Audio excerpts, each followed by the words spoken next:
Bonjour, je vous propose cette très courte vidéo pour illustrer le fait qu'on peut très simplement commencer à proprement documenter les grandes activités de son entreprise et se mettre ainsi dans des très bonnes conditions pour préparer des démarches d'amélioration continue et d'amélioration de vos processus. Donc dans ce cas, je vais vous montrer donc sur Elemate ce que ça donne. J'ai choisi un truc très simple d'illustrer un petit restaurant qui fait des livraisons. On va avoir en quelques minutes, on va pouvoir lister les grandes activités de ce restaurant, manager les équipes, gérer les commandes, acheter les ingrédients, cuisiner puis livrer et puis faire de la compta et répondre au téléphone, par exemple. On va pouvoir les mettre dans une cartographie très visuelle comme celle-ci et puis ensuite, on va s'intéresser, à ce qu'on voudra améliorer en priorité. Donc par exemple, le cas de la livraison pour aller, mieux, plus vite et satisfaire le client. Je vais pouvoir cliquer tout simplement sur ce process de livraison et en quelques minutes, voilà, j'ai préparé ce petit processus, qui répartit les rôles et les responsabilités clairement,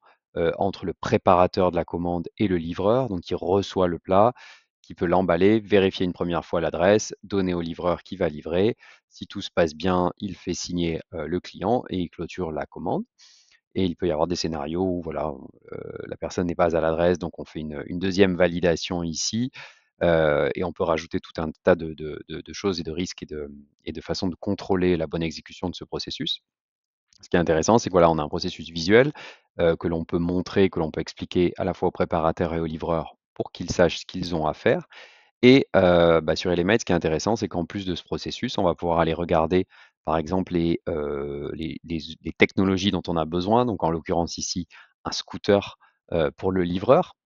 et en parallèle, on a annoté notre processus avec des risques, par exemple, un risque de panne d'essence ou et un contrôle, par exemple, de bien vérifier ici en 2e étape que l'adresse existe bien et sera trouvable dans Waze pour le livreur. Donc voilà, c'est des façons d'améliorer ces process, de s'assurer qu'ils soient bien robustes